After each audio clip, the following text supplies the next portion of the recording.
I once had a license plate that said Trader One. No joke. All caps.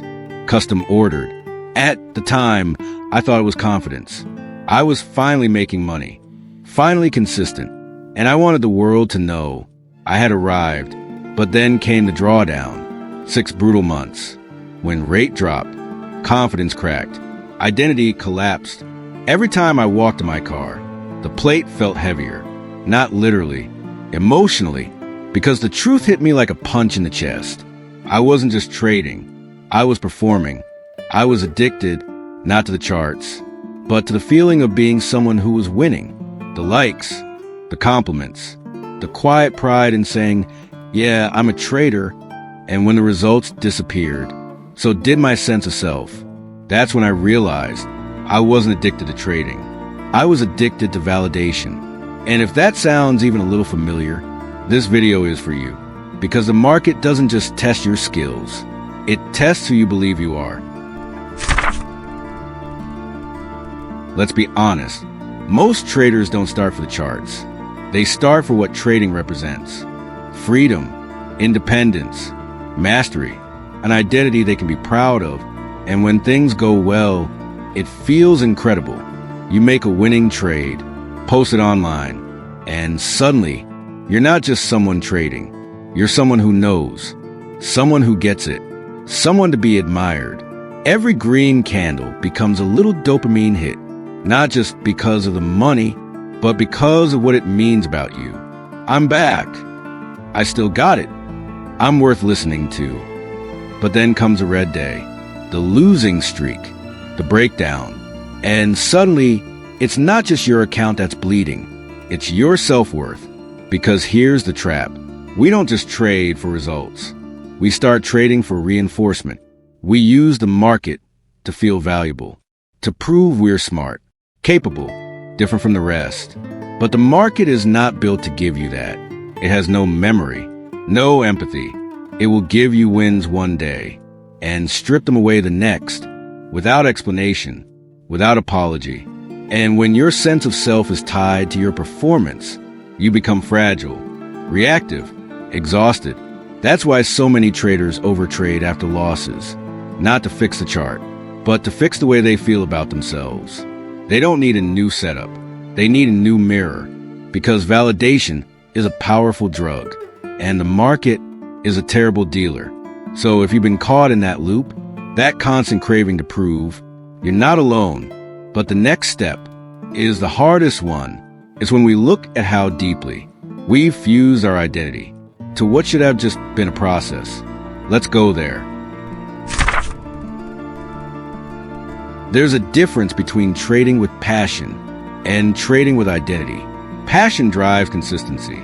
Identity creates pressure because once your self-worth is fused with your P&L, every trade becomes personal. You're no longer managing risk. You're managing reputation. In your own mind, a red candle isn't just a signal anymore. It's an insult. A loss isn't a normal event. It's a threat to who you believe you are. And that's when things get dangerous. Because now, you're not protecting capital. You're protecting an image. You're defending a fragile version of yourself that only feels worthy when the chart agrees. And the market doesn't care who you think you are. I've been there. I used to say, I'm a trader with pride. It became my favorite sentence. My identity, my armor, until the market took that away. And I didn't know who I was without it. That's when I started doing something strange. I began talking about my trades in the third person. Not, I lost this trade, but the system took a loss. Not, I crushed it today, but that setup worked well. It felt weird at first, but then it started to work. Because slowly, I was creating distance. I was uncoupling myself. From every up and down, the wins became data. The losses became feedback. Neither one changed who I was. And when that shift happened, something inside me exhaled. I wasn't performing anymore. I was participating. That's the difference. Because when your identity is fused to trading, you can't afford to lose. And that makes you reckless. But when you reclaim your identity, you get your freedom back. You get to trade again. Not to prove, not to chase, but to learn, to grow, to stay present. And now, let's finish this with the part no one talks about, the detox.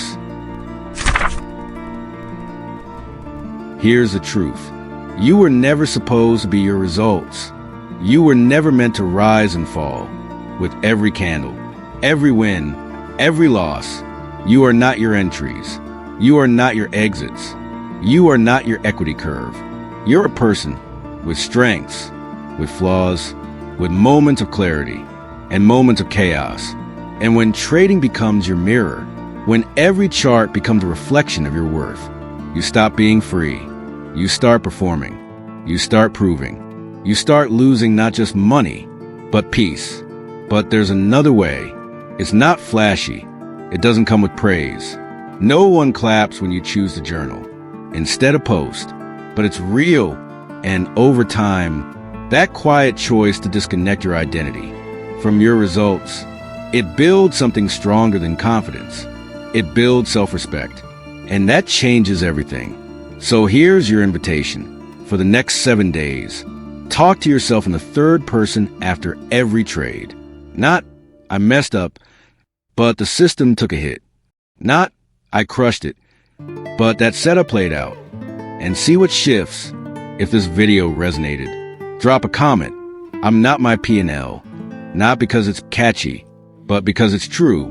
Subscribe if you're ready to trade with less noise and more self-worth. You're not just here to win. You're here to stay free.